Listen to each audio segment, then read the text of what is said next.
Nous voilà donc avec Erwan Pêcheux, notre team pro qui vient de finir deuxième du World Poker Tour National Paris. Donc Erwan, forcément déçu, mais une belle perf quand même.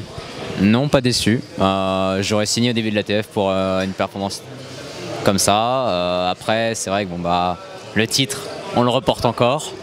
Ça fait pas mal de fois que je fais de TF, même des grosses TF streamées en France, donc ça fait chier, quoi. Mais bon, non, je suis content de ma performance. Mon adversaire, dont je ne sais pas, j'arrive pas à prononcer le nom, toujours pas. Emra Kakmak, c'est assez compliqué, on a tous buté dessus. Hein. Non, il est vraiment très très fort et en fait, je sais pas si j'ai réfléchi à un degré trop au-dessus en HU parce qu'en fait c'est un joueur extrêmement agressif et il sait que je sais qu'il sait machin et du coup bah je me suis dit qu'au final j'ai reporté son bluff à plus tard en fait et en fait bah il a bluffé pas mal de coups je crois. Ouais, parce que vous avez commencé le heads up, il avait un avantage de 2 contre 1.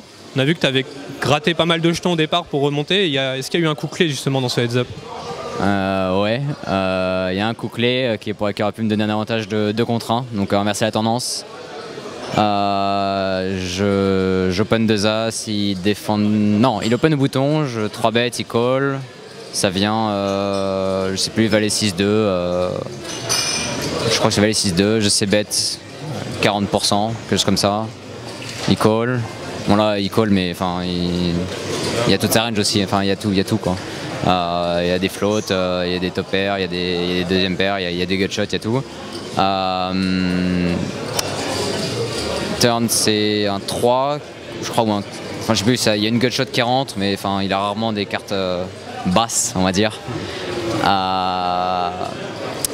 Et j'essaie de check pour soit laisser ce value cut ou justement le laisser bluffer ses floats qu'il a fait au flop. Et en fait il check behind et river 10 qui change pas grand chose a priori sauf s'il a joué un peu tricky. Il peut avoir joué tricky au turn en ayant straight ou deux petites paires, il peut avoir joué tricky turn avec valet 10 par exemple, même 7, enfin bref. Et en fait j'essaie de bet pot, donc pour déclencher un hero call, soit un hero call, soit un fold. S'il fold il a rien et s'il call bah, il peut avoir SI comme bottom pair ou comme top pair et il peut aussi call 2 paires s'il estime que je peux avoir mieux quoi. Et au final il shove et là what? J'ai mis un tiers de mon stack, non peut-être pas quand même, entre 25 et 30% de mon stack à la river. Il doit y avoir 40% de mon stack au total au milieu.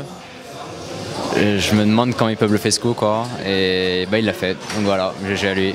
Mais j'estimais que mes as s'étaient battus. Voilà. Donc qu'est-ce qui va se passer maintenant? Un peu de repos, on sait que tu n'aimes pas trop te reposer. Est-ce que tu te reposes et tu savoures cette deuxième place ou est-ce que tu repars directement au combat? Bah non mais je crois qu'il y a le FPS à Monaco là, non? Non c'est dans 2 jours je crois. Non bah on va y aller hein. Voilà donc pas de repos. Peut-être cette nuit, je pense qu'on va dormir cette nuit. Peut-être la nuit prochaine et... Non mais voilà, hein. On va remettre à plus tard la première place. Bah, écoute, on se retrouve très bientôt en espérant célébrer le titre très vite. Repose-toi bien et puis bah, donc au FPS Monaco pour une grosse perf. Ça marche, merci, salut.